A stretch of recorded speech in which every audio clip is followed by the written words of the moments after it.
Hello and welcome to YNWA Transfer News, your ultimate source for all Liverpool FC transfer news. Our first news is this: Liverpool in fight for biggest free transfer in history. Liverpool narrowly missed out on the signing of Mark Guhei at the end of the summer transfer window. Richard Hughes, the Reds' sporting director, made a late play for the Crystal Palace captain and was willing to pay an initial 35 million for a player out of contract in 2026. But disaster struck at the last minute for Liverpool, with the Eagles backing out of the deal owing to a failure to land a replacement of their own. Liverpool have therefore lost out on their clear run at Guhei, and his contract situation means that now several of the Premier League and Europe's top clubs have got the 25-year-old in their sights. Bayern's Guhei scouting mission. A report from TBR Football claims Chelsea, Tottenham, and Manchester City are now ready to fight for the England international defender, and international royalty in the shape of Real Madrid and Bayern Munich are also interested. And it's perhaps the Bavarians who are best positioned for Guhei right now, with the report claiming the German giants were in attendance to scout Guhei last weekend. The stopper, of course, played his part in Palace's 2-1 win over Liverpool at Selhurst Park, with Bayern recruitment staff reportedly happy with what they saw from Guhei. Biggest free transfer in history. We are told that Michael Olise and Harry Kane have recommended Guhei to club officials, but they are already well aware of Guhei's situation, a report reads. They took the chance to see Guhei in action against Alexander Isak at the weekend and will have no doubt departed Selhurst Park impressed with what they saw.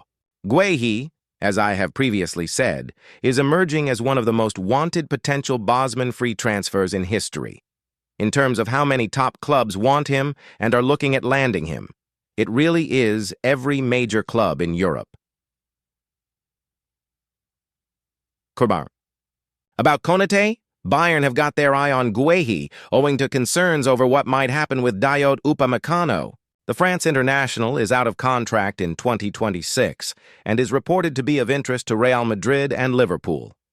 Don't forget Ibrahima Konate in this equation either. Another high-profile center-back out of contract next summer. Uncertainty over his future is perhaps what put Liverpool on alert for Guhei in the first place. So we could end up seeing a transfer merry-go-round involving Madrid, Bayern, and Liverpool, beginning with whoever manages to land Guhei from Palace. Kenny Dalglish tells Florian Wirtz the one thing he needs to do at Liverpool now. Kenny Dalglish says that Florian Wirtz needs to form a strong partnership with Alexander Isak and Hugo Ekitike to succeed at Anfield. The 22-year-old joined the Reds this summer in a then-club record transfer from Bayer Leverkusen for $116 million. However, after 6 appearances in the Premier League, he has yet to justify his hefty price tag, failing to score or assist in the top flight. Last season, the attacking midfielder excelled in Germany, netting 16 goals and providing 15 assists. But his struggle to connect with his new Liverpool teammates has led many football fans and pundits to question just when he will deliver a return on the hefty investment. While some believe Wirtz simply needs time to adjust, Dalglish has offered his insight into what the player needs to do to find his feet in Arne Slot's side. Speaking on the Stick to Football podcast, the legendary former forward and manager, who scored 170 goals for Liverpool in 511 appearances between 1977 and 1990, said, "The first thing he needs to do is what he's doing at the moment. He's great at taking the ball into the feet. He'll open himself up and the pass has beat you, but he's still got control of it. Or he'll take it the other way back past you to go that way and you're going this way. He can see what's in front of him, and once he gets it." I saw Isak the other day, the second half when he came on, I think, and he's talking to one of the boys about his movement, what he would do. And the boy is sitting and listening to him, and once they get on the same wavelength, by the way, that wee fella, he could open a can of soup. When Dalglish was asked about how quickly it took him to develop a similar understanding with Ian Rush during his playing career, considering their remarkable partnership in the 1980s, he responded, "It could happen right away. For Rushy, it was training for us. We did it in training, so that's where you learn it first, isn't it? I told him, Rushy, if there's a space there, just leave it. I'll play it and you go for it. Simple. It comes after Jamie Carragher's recent brutal critique of Wirtz, as the pundit scrutinized Wirtz's start to life at Liverpool. After the 1-0 Champions League defeat to Galatasaray on Tuesday night, he told CBS Sports, I'm not watching a top team. Liverpool are not playing football, they are playing basketball. And I told Arne Slot this on the first game of the season against Bournemouth. They obviously have a fantastic manager. Liverpool last season were a top team, but also a workmanlike team, which they've sprinkled a bit of stardust on in terms of the transfers they have brought in. And they haven't gained anything going forward, but they've lost a lot defensively. I think for the manager now, he now needs to really earn his money. He did last season by winning the Premier League, but there are few problems he has got to fix. It will be really interesting how he does about it, because he spent a lot of money on certain players. Right now, the balance of the team is not right, and the obvious one that stands out is Florian Wirtz, who is just not at the races at all. He's a young boy coming to a new league and has plenty of time to go, but right now he needs to come. Out of the team, Liverpool go back to what they were last season and try to build some confidence and some stability. Right now, it looks like a mess. Wirtz will be hoping to make his mark when Liverpool head to Stamford Bridge to face Chelsea on Saturday evening, following consecutive defeats to Crystal Palace and Galatasaray. While the Reds currently sit 2 points clear of Arsenal at the summit of the Premier League table, they'll need to turn fortunes around quick if they're to successfully defend their crown. Mark Guhei shows his true colors when asked about failed Liverpool transfer. Mark Guhei has affirmed his commitment to Crystal Palace, despite a failed transfer to Liverpool on deadline day. The England international was set to join the Premier League champion last month.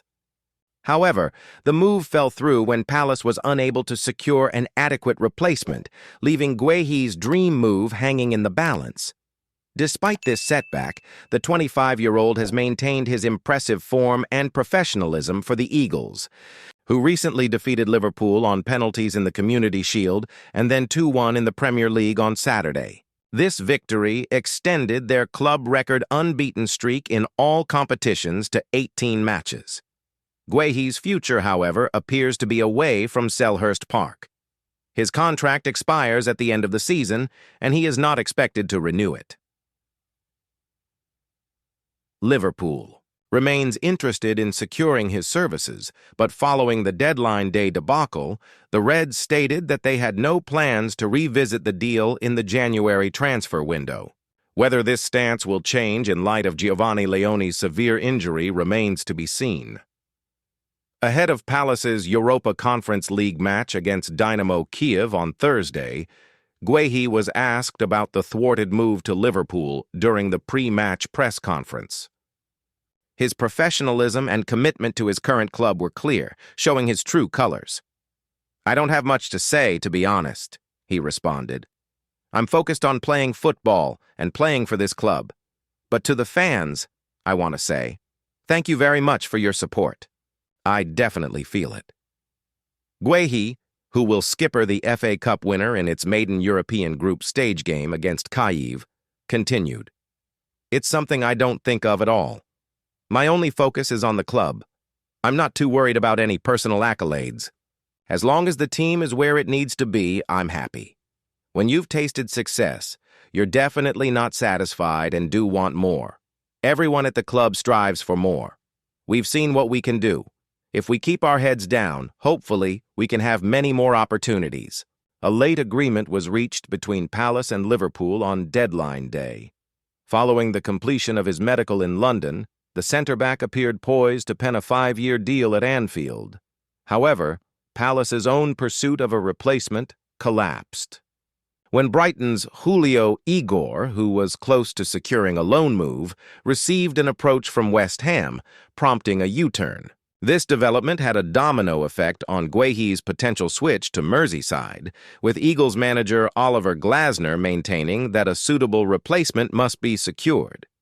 Palace managed to confirm French youth international J.D. Canvat on a 4-year contract, though the 19-year-old is not considered ready to fill Guhei's boots at this point in his development. 3 changes Arne Slot could make to Liverpool team as Chelsea challenge looms. Liverpool experienced consecutive losses for only the second time under Arne Slot's management on Tuesday, with a 1-0 Champions League defeat to Galatasaray in Istanbul, Turkey.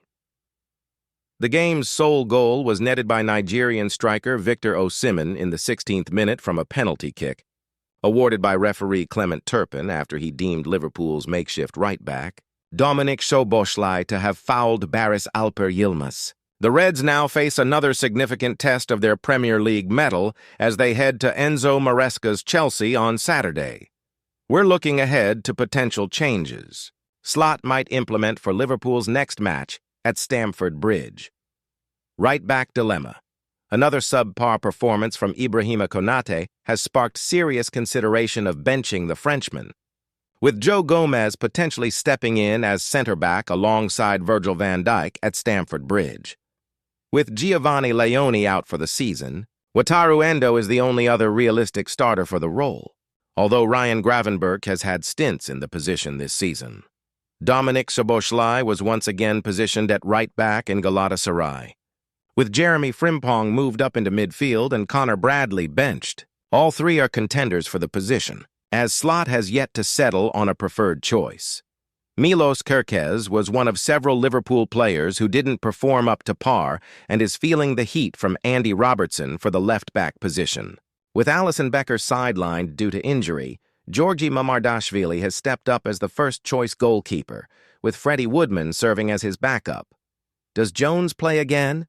The midfield continues to pose a challenge for Slot, especially after another poor performance in Istanbul. The only constant figure has been Gravenberch, who is likely to be in the starting lineup against Chelsea. Liverpool, however, has other options. Alexis Mac Allister's underwhelming appearance at Galatasaray showed he's still not fully fit, and Curtis Jones might be the preferred choice after a solid performance in Istanbul.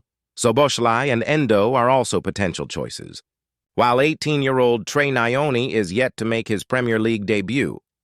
In the number 10 position, Florian Wirtz is still adjusting to his new environment, with Szoboszlai being the most obvious alternative, although Jones can also fill this role. Setback for Ekitike. Hugo Ekitike's injury, which is expected to keep him out of action, means Alexander Isak is almost guaranteed to lead the attack against Chelsea. Particularly with Federico Chiesa missing in Turkey, Mohamed Salah is anticipated to take over from Frimpong on the right wing, while Cody Gakpo currently faces little competition on the left, with teenager Rio Ngamoha being the only other option. Jadon Danns is still out after suffering a hamstring injury while playing for the U21s last weekend. Alan Smith and Jamie Carragher agree on Florian Wirtz as Hugo. Ekitike theory emerges. Former Arsenal striker Alan Smith says Liverpool head coach Arne Slot has given himself a selection headache in attack this season after a summer that saw several big-name attackers arrive. Liverpool signed Alexander Isak, Hugo Ekitike, and Florian Wirtz for a combined sum that could reach $431,320 million, including add-ons, though it should be noted that the likes of Luis Diaz and Darwin Núñez were also sold. As Slot and others have suggested many times in the last few weeks, the signings were replacements rather than additions. So far, Ekitike has looked the best of the 3 players to come in and bolster the Liverpool forward line, though Isak is still getting up to speed, and Wirtz has shown flashes of his quality. But Smith isn't sure how they will all fit in when everyone is fully fit. Wirtz is still getting used to the pace of the English game, while Isak missed most of the summer and is playing catch-up fitness-wise. Ekitike, goals-wise, has started really well, Smith told Liverpool.com. 5 already. Coming into a different, better league. He's adjusted well, so you can't knock that. When he took his shirt off and got sent off, I think that was maybe a reflection of his frustration that all of a sudden, he's second choice behind Isak. I'm sure when he signed, he didn't realize they were going to sign Isak as well, but he's done well. Isak, I think he's still trying to find full match fitness and sharpness, but he's getting there. Isak got a good portion of the game at Crystal Palace. He's a quality player, isn't he? He's got a goal, too. He'll do fine for them. Having two quality number 9s is important, of course, even if they can't always play together. And in time, both Ekitika and Isak should benefit from playing ahead of Wirtz. Right now, though, Smith doesn't believe that Wirtz is in Liverpool's best team. Jamie Carragher has also called for the German to be taken out of the firing line this week, ahead of the trip to Chelsea this Saturday. I don't think he does get into Liverpool's best appearance, to be honest, Smith, speaking on behalf of best betting sites, said. When you say best Liverpool Athens, Wirtz, in truth, wouldn't be in it at the moment, the way he's playing. I wouldn't be surprised if he gets dropped for the Chelsea game. He's having problems adjusting to the league and the way Arne Slot wants him to play. He could play Ekitike as a number 10, but having all three of them might be a stretch as things stand. Dominic Szoboszlai is doing really well. He played the other day, so it'll all even itself out. In the long term, it's going to be either Ekitike or Isak. I don't think it'll be too many times when they'll start together. Liverpool has another Felipe Coutinho, but one thing is needed to unlock him. Glenn Johnson says, Florian Wirtz can be another Felipe Coutinho for Liverpool, but only if he quickens up his play. The former Bayer Leverkusen attacking midfielder has impressed in spells so far at Anfield, but is yet to fully ignite after a transfer move that could eventually be worth a total of 157 million, 116 million. Wirtz is still getting used to the speed of the English game and making connections with his new teammates, and Jamie Carragher has called for him to be dropped for the trip to Chelsea. But Johnson is not worried about Wirtz in the long term. He believes that the player has all the tools to shine under Arne Slot. He is, after all, only 6 games into his Premier League career. I think we've already seen moments from him in games where he's looked world-class, Johnson said. You can tell from the way he angles himself and the positions he's taking up on the pitch. I think not every player can pick out what he's doing just now, and once he settles in and his teammates learn what he's doing, he'll be world-class. But at some point, there needs to be an end product more often than right now. For Florian, I think that he might need to realize that he can be on the ball less than he is now. But when he does have it, he needs to be more effective and ruthless. But we've already seen with some of his touches and passes that he can be world-class. Wirtz scored 16 goals and laid on another 15 for his teammates last season. The year before, he was Leverkusen's main man as it won the Bundesliga title under Xabi Alonso. I can see some similarities between Wirtz and Coutinho, but Phil had the end product reliably. Johnson, speaking to 10Bet, continued. He was short and sharp, and something would happen when he picked up the ball. I think Wirtz has that in him too, but he needs to sharpen up his brain before he receives the ball so he can act quicker. There's no point just receiving the ball and making a nice little pass sideways. Anyone can do that. Coutinho at Anfield, he always had that cutting edge more than Wirtz does right now. But look, he's come with huge pressure on him, and there's a lot of boxes he needs to tick. I think that's going to take some time while he settles, just like it is with Trent Alexander-Arnold at Real Madrid. It's normal for players. Thank you for watching. Like and comment. Subscribe.